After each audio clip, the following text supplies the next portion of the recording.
Each night, we continue to monitor the progress out of the DOJ's probe, of course, into the origins of the Russia investigation. Meanwhile, House Intel Committee Chairman, the cowardly Schiff, who won't come on this program, he's not interested in truth or justice, and Schiff is trapped in a lie. Each day digs a hole deeper and deeper. This week, he actually threatened to subpoena the FBI Director Wray for more information on the FBI's 9-month counter-intel investigation about, yes, Trump-Russia collusion.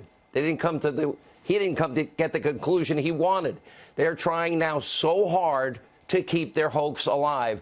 4 separate investigations, including the Mueller investigation. It can't be any more straightforward. And frankly, at this point, they are deranged, desperate, and full of rage. And frankly, they look pretty stupid. Yet tonight we have another example of this psychotic anti-Trump delusion, thanks to this pretty interesting soundbite from the president. Let's take a look.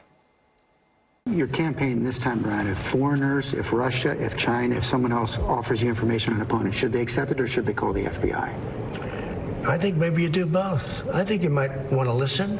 There's nothing wrong with listening. If somebody called from a country, Norway, we have information on your opponent. Oh, I think I'd want to hear it. You want that kind of interference in our elections? It's not an interference. They have information. I think I'd take it.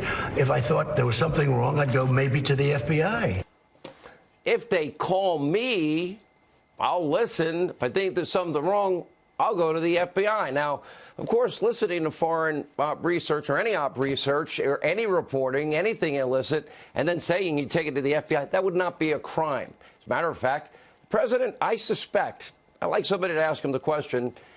I wonder if he knew exactly what he was doing, the exact way he was asked that question and the answer he gave, because time after time, he knows the media bubble and fizz like Alka-Seltzer and water, and he's playing him like a flute. And because he knew they couldn't resist the story about the Trump campaign and foreign intelligence, he knew how desperate they are to keep the Russia hoax alive. And as per usual, he was right. Frankly, we were right in our prediction right at the top of the show last night. It's like moth to a flame, Alka-Seltzer and water, bubble, fizz, and all the energy goes out. The mob erupted, and yet another round of hope, false hope, lies, conspiracy theories, and the hoax continued for a short time. Take a look. The stark reality, the sad truth, is that we have a president of the United States who's not playing on America's team. This is a welcome mat. It is a come hither, not just for the Russians, but for the Chinese, and not just for Donald Trump, but for every Republican running. Direct, irrefutable evidence on tape of criminal intent, right? The founding fathers' worst nightmares. Treasonous behavior. Incredible, amazing, I think stunning and disturbing. I'm waiting for the constitutional conservatives to rise up this morning and say enough. We hear, I am standing here willing, ready, and able to collude. It is unthinkable what he said. It disintegrates at the very core of what our democracy is about. I think it is treasonous. I think it is compromising. I think it is dangerous. This is beyond, I mean, it's really, there is no sense of what's the word I wanted to find? Any ethical sense that informs his comments. If I am a foreign intelligence officer today, the message I got from the president's own words yesterday was it is open season on U.S. political figures in 2020. This is phenomenal. The president said if called, unsolicited, if he'd listen, if bad, he'd call the FBI. Now, here's the point. The people you just saw, as we predicted, so blinded in their hatred for President Trump, they don't even realize they were set up like bowling pins, showing their ridiculous hypocrisy, because they're the very same people smearing the president hour after hour, every second, minute, hour of every day. The same ones that ignored, let's see, foreign election interference that was bought and paid for by Hillary Clinton and the DNC, which brings us to a quick Hannity history lesson. Let's go back to 2016. In order to skirt campaign finance laws, Hillary Clinton's campaign, the DNC, they funneled money as a law expense to a law firm called Perkins Coie. Perkins Coie then hires the op research firm Fusion GPS, who then hired a foreign national, oh, I thought this shouldn't happen, to collect Russian lies dirt on Donald Trump. That dirt became known as the Christopher Steele dossier. And as the New York Times suggests, likely it was Russian misinformation from the beginning, full of Russian lies, as the New York Times even admits, contents, disinformation. Hillary bought, solicited, paid for the Russian government lies. And then Obama-Biden's government, members of the deep state, members in the intel community, members of foreign governments all work together. And let's see, they spread the Russian lies and disinformation throughout the government and leaked to the press, Washington Post, the Clinton sycophant David Corn and Michael Isikoff, because they wanted the American people to believe the Russian lies Hillary paid for in an attempt to rig an election. After all, she got her way with rigging the primary. It's like I'm the only person who cares about Bernie Sanders. No outrage by any of these people. She bought it, she sought it, she paid for it, they spread it, they tried to use it to impact the election. President, let's go back. If called, I'll listen. If bad, I'll call the FBI. Fake news, CNN, conspiracy TV, MSNBC.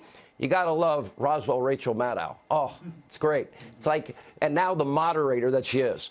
Over a real example of seeking, paying for Russian disinformation, real collusion, real money, real exchanges, real campaign finance violations, real laws broken. But the same outrage never shown. How often do we talk about selective moral outrage? This is another yet clear example. Where are the I believers for the Virginia lieutenant governor? Oh, yeah. What about the collusion between the Ukrainian government and the emails they have, from the DNC to influence the 2016 election and help Hillary? Because Politico even reported in 2016, the Ukrainian government, quote, tried to help Hillary Clinton, their words, not mine, and undermine Donald Trump by publicly questioning his fitness for office, also disseminating documents including a top Trump aide in corruption, and helped Clinton's allies research damaging information on Trump and his advisors. Wait a minute. Where are all those people that were just complaining about Donald Trump saying if somebody called him, he'd listen, and then if it was bad, he'd call the FBI, and we're so outraged? That's not all. 2017 interview, Washington Post. Former Clinton press secretary Brian Fallon said he'd be happy to travel to Europe to confirm foreign dirt on President Trump himself. By the way, that brings us to the cowardly Adam Schiff. I have my own dossier on Schiff. It's called His Own Words. I've offered him 4 hours, 3 hours on 618 of the best radio stations in the country, and an hour on the #1 cable show, thanks to all of you, in America. April 2017, we got the cowardly Schiff on tape. This is about, I can't figure out which is my favorite tape, this or Alec Baldwin trying to be a radio talk show host. What's on the tape? Oh, the cowardly Schiff colluding with Russia to get dirt on Donald Trump. And literally it was a hoax, but he didn't know it was a hoax. Naked Trump, big naked Trump. Did you share with Putin? Well, of course, you share with Putin. Naked pics of Trump. He was actually speaking to a notorious Russian prankster. He thought it was real, this idiot. Real collusion. Listen. And she met with Trump and she brought him 1 hour Russian girl, celebrity Olga Buzova, who also known as a person with a strange reputation. Olga, and how do you spell her name? Olga Buzova. And what's the nature of the compromise? Well, there were pictures of naked Trump. And so Putin was made aware of the availability of the compromising material? Yes, of course. Thank you very much. We will be back in touch with you through our staff to make arrangements to obtain these materials for our committee and for the FBI, and I appreciate you reaching out to us. What's the nature of the compromise? Naked pics of Donald Trump, a naked pic. Does Putin know? But of course, but no naked pictures. What an idiot. He's on tape. Senior member of Congress, more than happy to take a call from an unverified Russian op in in order to source out embarrassing material to impact the election of Donald Trump. Yet no outrage from the media mob. But Trump answers a question. He says, if called by Georgie Little Stephanopoulos, the Clinton sycophant, if called, he'll listen. If bad, he'll call the FBI. Hypothetical question, op research, the mob goes wild. The hypocrisy reeks. You can't make this up.